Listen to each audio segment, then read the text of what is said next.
আলাইকুম। আমি রাকিবুল ইসলাম। আমি ফাতেমা ট্রান্সপোর্টের স্বত্বাধিকারী এবং পণ্য পরিবহনের সাভার কর অঞ্চলের একজন সেরা কর্মকর্তা। আসলে এই অঞ্চলটা হচ্ছে উৎপাদনমুখী অঞ্চল। আমরা বেশ কিছু কভার ভ্যানের মাধ্যম দিয়ে এখান থেকে প্রায় দিনে 50 থেকে 100 কোটি টাকার প্রোডাক্ট বাংলাদেশের বিভিন্ন জায়গায় আমরা পৌঁছে দেই এবং তারই ধারাবাহিকতায় তাদের অন্যতম একজন মানুষ হচ্ছে আমি এবং আমার প্রতিষ্ঠান। তো এই ট্রান্সপোর্টেশন করতে গেলে আমাদের বেশ কিছু প্রতিকূলতার সম্ভাবনা তৈরি হয় এবং যে জন্য আমাদেরকে আমার কর্মকাণ্ডে ব্যাঘাত ঘটার মধ্যে আমরা প্রতিদিন এখান থেকে গুলিস্তান গেলে সেখানে বিভিন্ন সিটি কর্পোরেশন কিংবা এখান থেকে গাজীপুর গেলে কিংবা অন্য কোনো জায়গায় গেলে সেখানে সিটি কর্পোরেশন শ্রমিক ফেডারেশনের নামে ভুয়া রিসিট হাতে লাঠি সোটা নিয়ে প্রায় প্রত্যেক গাড়ি থেকে 5 থেকে 600 টাকা করে চাঁদা নেয়। যদি চাঁদা দিতে অস্বীকৃতি কিংবা একটু দেরিও হয় আমাদের গাড়ির গ্লাস, লুকিং গ্লাস এগুলো ক্ষতিগ্রস্ত করে, যা আমরা অর্থনৈতিক ভাবেও আমরা সমস্যায় পড়ি। আবার আমাদের গাড়িতে মালামাল থাকে মানে কোটি কোটি টাকার, তো সেক্ষেত্রে মারাত্মক একটা ঝুঁকিতে আমরা ছিলাম এতদিন থাকার পরে এখনো ছিলাম। তো তার ভিতরে গত 5 বছর আমি এইটা কন্টিনিউ করে আসতেছি এবং কোটি কোটি টাকা আমি অলরেডি চাঁদা দিয়ে আসছি। তো এমন পরিস্থিতিতে যখন দেশের সরকারের পরিবর্তন কিংবা জুলাই আগস্টের মাধ্যমে এই আমূল পরিবর্তন আসলো, দেশে নতুন শাসন ব্যবস্থা আসার পরে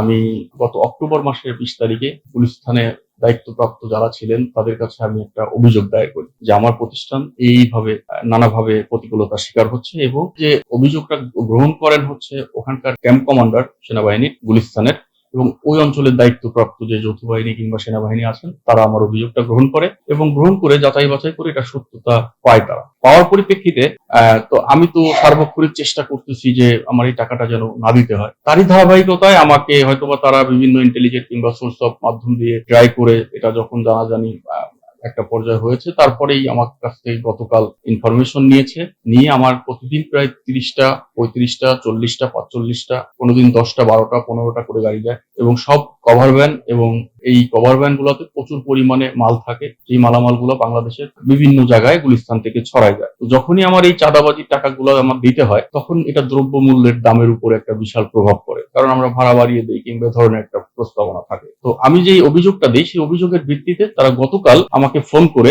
আশ্বস্ত করেন যে আজকের পর থেকে আপনি কোনো প্রকার টাকা পয়সা দিবেন না এবং এটা একটা সম্পূর্ণ অবৈধ প্রসেস, অবৈধ প্রক্রিয়া। আপনাকে কোনো হুমকি ধামকি দিলে অবশ্যই আমাদের সহযোগিতা নিবেন এবং আশা করছি আপনি এ ব্যাপারে একজন সচেতন নাগরিক সেই হিসাবে আমাদেরকে সহযোগিতা করবেন। এবং তারই ধারাবাহিকতায় দেখলাম রাত্রে আমার গাড়িগুলো যথারীতি গেল, অনেকগুলো গাড়ি গিয়েছে, তো একটা গাড়ি থেকেও টাকা নেয় নাই। প্লাস হচ্ছে ওই টাইমে অন দ্য স্পটে আর্মির কয়েকটা টিম ওখানে উপস্থিত ছিলেন। আমি অন্তরস্থল থেকে ধন্যবাদ জানাবো যে সেনাবাহিনী আমাকে চরমভাবে উপকার করেছে। সেখানে ক্যাপ্টেন আরাফ নামে একজন ভদ্রলোক ছিলেন, উনি আমাকে ফোন দিয়েছেন, কথা বলেছেন এবং আমি আশা করছি যে এইটার হয়তোবা এখানেই পরিসমাপ্তি হলো। তো আমার কাছে রাষ্ট্রের চাওয়া, যেহেতু আমি সরকারি সকল ভ্যাট, ট্যাক্স, কর, রাজস্ব বিভাগের সাথে আমার সকল সম্পর্ক নিরবিচ্ছিন্ন রেখে ব্যবসা করছি, আমার সরকারের কাছে চাওয়া আমরা যারা ব্যবসায়ী অতি ক্ষুদ্র ব্যবসায়ী যারা আছি, পণ্য পরিবহনের ব্যবসায়ী যারা আছি, আমাদেরকে যদি একটু সুযোগ করে দেয় যে অন্তত চাঁদাবাজি কিংবা ইলিগেল মানি কিংবা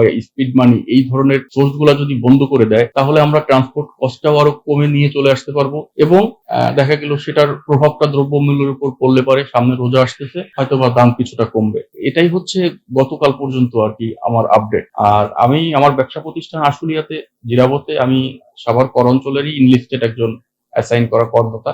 আমি বেশ কিছু group of company, multinational company যারা ফুটওয়্যারের সাথে জড়িত, যারা মেডিসিনের সাথে জড়িত, যারা ফেব্রিকের সাথে জড়িত, সেই জন্য দেখা গেল যে আমাকে ইসলামপুর, গুলিস্তান তো ফুটওয়্যারের জন্য অত্যন্ত বিখ্যাত, Phulbaria super market, Dhaka trade centre. তো কালকে যে অভিযানটা পরিচালনা করা হয়েছে মেবি এটা আমার ড্রাইভার এবং আমার যারা স্টাফ আছে তারা বললো হচ্ছে টুকু টাওয়ার এবং ওই গুলিস্তানের ফুলবাড়িয়া সুপার মার্কেট সহ জুতার যে মার্কেট গুলো আছে এই সব অঞ্চলে। এবং আমি কালকে খুবই খুশি হয়েছি যে আমি যে প্রতিদিন এই যে 10-12 হাজার, 15 হাজার, 17 হাজার, 18 হাজার টাকা করে এত টাকা আমাকে অতিরিক্ত গুনতে হইতো, সেটার জন্য আমাদের খুব কষ্ট হইতো এবং আমাদের জীবিকা নির্বাহ করতে এটার উপর দারুণ প্রভাব পড়তো। যেই প্রভাবটা নিতে আমাদের প্রচন্ড কষ্ট হতো, যে জন্য আমি সার্বক্ষণিক তৎকালীন সরকার যারা ছিলেন, তাদের প্রশাসন যারা ছিলেন, তাদের কাছেও মোটামুটি আমি শেয়ার করেছি, কিন্তু তখন আমি কোনো ফলাফল পাই নাই। কিন্তু গতকাল আমি গুলিস্তান আর্মি ক্যাম্প 11 বীরের মাধ্যমে ক্যাপ্টেন আরিফ এবং লেফটেন্যান্ট কর্নেল আফজাল সাহেব নামে একজন ভদ্রলোক আছেন, তাদের মাধ্যমে আমি এই উপকারটুকু পেয়েছি। এজন্য আমি আজ ব্যবসায়ী হিসাবে তাদের প্রতি কৃতজ্ঞ, এবং আল্লাহ যেন ওনাদেরকে ভালো রাখেন এবং রাষ্ট্রের ক্ষেত্রে ওনাদের মতো কর্মকর্তা যেন প্রতিটা সেক্টরে থাকে। ধন্যবাদ।